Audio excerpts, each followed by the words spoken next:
Assalamualaikum warahmatullahi wabarakatuh. Perkenalkan, nama saya Amanda Risa Safira.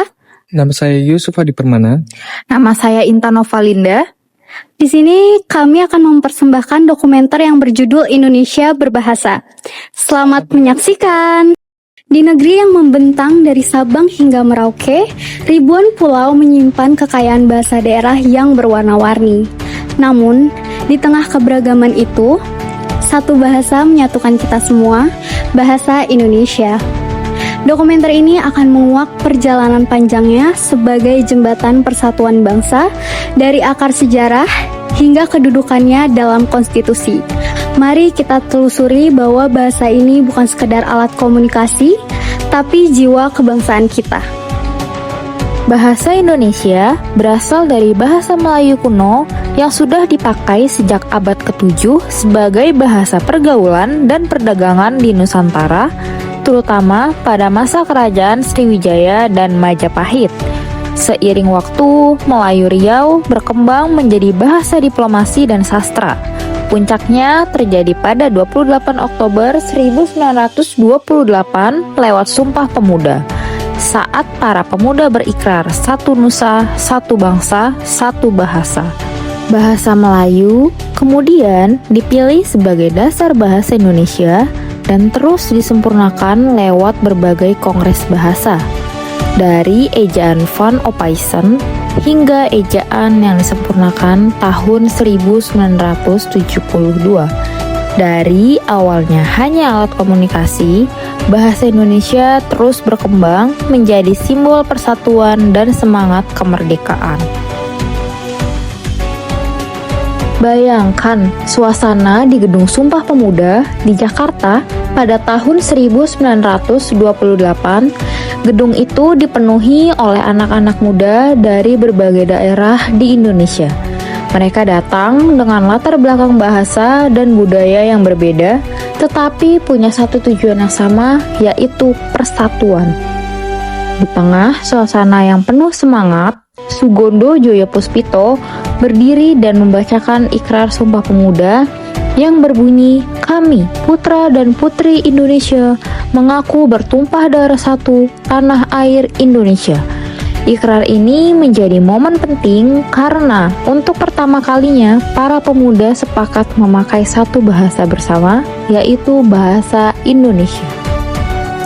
Beberapa tahun kemudian, tepat pada 17 Agustus 1945, peristiwa bersejarah pun kembali terjadi.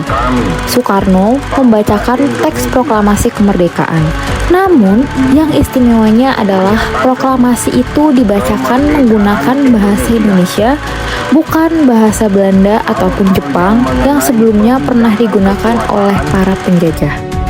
Sejak saat itu, bahasa Indonesia tidak hanya menjadi alat komunikasi, tetapi juga simbol persatuan dan bukti lahirnya bangsa Indonesia. Sebagai bahasa pemersatu, bahasa Indonesia diucapkan dalam Ikrar Sumpah Pemuda yang bertujuan untuk menyatukan lebih dari 700 bahasa daerah. Bahasa Indonesia bukanlah sebagai bahasa pengganti, tetapi sebagai bahasa pemersatu. Dari timur hingga ke barat, dari Papua hingga Aceh, memungkinkan bahasa Indonesia sebagai dialog nasional yang memungkinkan bahasa Indonesia untuk mencegah konflik perpecahan etnis seperti konflik pra-kemerdekaan. Lalu, bahasa Indonesia juga dapat memungkinkan bangsa Indonesia untuk melakukan perdagangan lintas pulau dari timur hingga ke barat. Undang-Undang Dasar 1945 menegaskan bahwa bahasa negara adalah bahasa Indonesia. Sebagai bahasa negara, bahasa Indonesia wajib digunakan dalam sidang pengadilan, peraturan perundang-undangan, dan pendidikan nasional, serta diperkuat dalam Undang-Undang Nomor 24 Tahun 2009 sebagai identitas resmi bahasa nasional.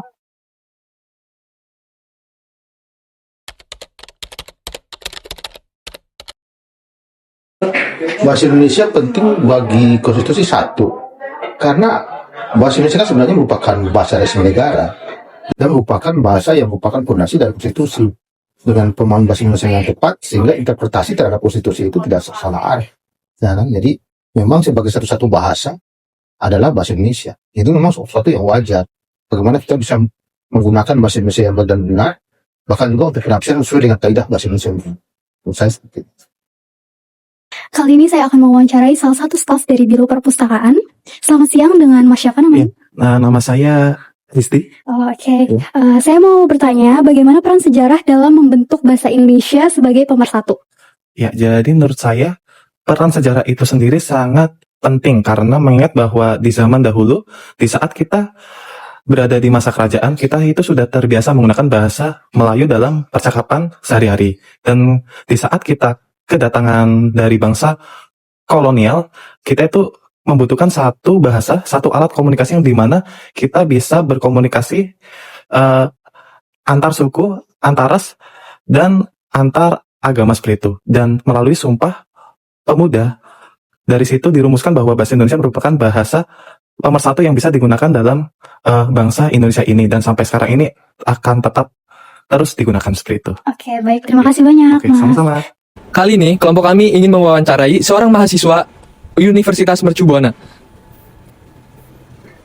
Selamat siang, boleh perkenalan dulu Bang? Ya, siang. Perkenalkan, nama saya Muhammad Rizaldi. Bisa dipanggil Jaldi dari Teknik Elektro Angkatan 23. Oke, terima kasih. Ini buat Bang Zaldi, saya ingin menanya, bagaimana generasi muda saat ini sebaiknya menjaga kedudukan bahasa Indonesia? Baik, mungkin menurut saya, cara menjaga kedudukan bahasa Indonesia itu sebagai bahasa persatuan ya. Sebagai bahasa persatuan itu mungkin dimulai dari akarnya, dari anak-anak untuk bisa terus ditingkatkan literasinya, dipelajari tentang bahasa Indonesia itu sebenarnya seperti apa. Karena dari tren-tren sekarang yang menggunakan bahasa gaul, menurut saya itu lebih ke arah orang tua yang mengekspos anak-anaknya terlalu bebas dengan hal-hal di media sosial yang terlalu luas sehingga mereka tercampur dengan bahasa-bahasa gaul. Menurut saya tingkatkan literasi sehingga anak-anak muda bisa kembali seperti sejatinya menggunakan bahasa Indonesia dan mungkin belajar tentang puisi dan lain-lain supaya setidaknya pengetahuan mereka tentang bahasa itu Indonesia lebih luas, seperti itu. Bahasa Indonesia adalah warisan leluhur yang berada di genggaman kalian.